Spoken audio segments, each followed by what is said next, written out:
you're planning to visit the US anytime soon, our next story is for you. Because Donald Trump's immigration crackdown just went into overdrive. The Trump administration has made an announcement. It is reviewing more than 55 million visa holders. That's everyone who holds a visa, 55 million. It could be to enter, to work, or to live in the US, any kind of visa. US officials are reviewing their records. And you can guess why. They're looking for potential violations. Again, it could be anything from staying past visa time frame to criminal activity to whatever the US deems a threat to public safety. If any of these indicators are found, the visa holder will be deported. It's a major move and hardly the only one of its kind. Here's a report. We will begin the process of returning millions and millions of criminal aliens back to the places from which they came. Since U.S. President Donald Trump came to power, he has launched a war on foreigners on the American soil. He has focused on stricter requirements for visa applicants, deportation of illegal migrants, or student and visitor exchange visa holders. Since his inauguration, the State Department has revoked more than twice as many visas as during the same time period last year. But now, his crackdown just hit the accelerator. The Trump administration is now reviewing the records of all U.S. visa holders.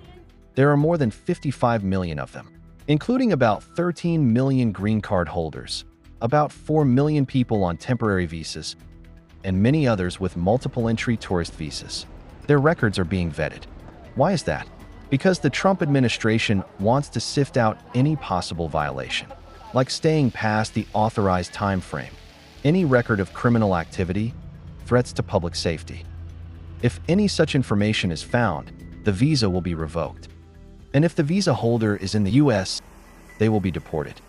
The U.S. says that this will be a continuous vetting process. Apparently, the reviews will include new tools for data collection on the past, present, and future visa applicants. With privacy switches on smartphones turned off, while the holder's social media accounts, law enforcement, and immigration records are scoured through.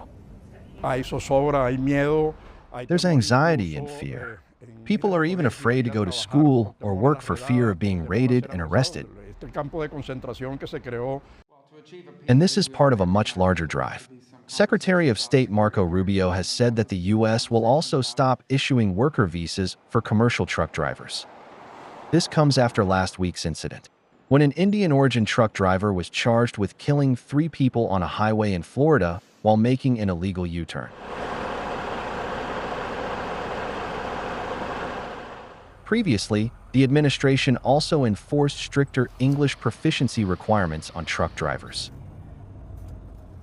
Earlier this week, the State Department said that since Trump returned to the White House, it has revoked more than 6,000 student visas. This is mainly for overstays and violations of the law, from assault to driving under the influence of alcohol or drugs. While these moves have sent shockwaves through the country, the Trump administration is not stopping here. On the ground, ICE, or the Immigration and Customs Enforcement, is boosting operations. It is adding a new wave of agents. I'm very happy with the fact that we are having so many applicants and they're not being deterred by what they kind of see going on out there. Kind of see a lot of the great arrests that we've been doing lately. And I think people want to make a difference. But many of these additions will be civilians. The Pentagon is recruiting civilian employees to join a so-called volunteer force to aid ICE deportations. Selected employees will join the campaign. They will offer support to the operations, with duties like data entry, planning support, processing, and logistical support. People will not get to choose where they are deployed. Critics fear that this could spur a wave of deportation vigilantes. But Trump remains undeterred. He has set his eyes on one goal: securing the borders. The chaos that comes with it is simply collateral damage.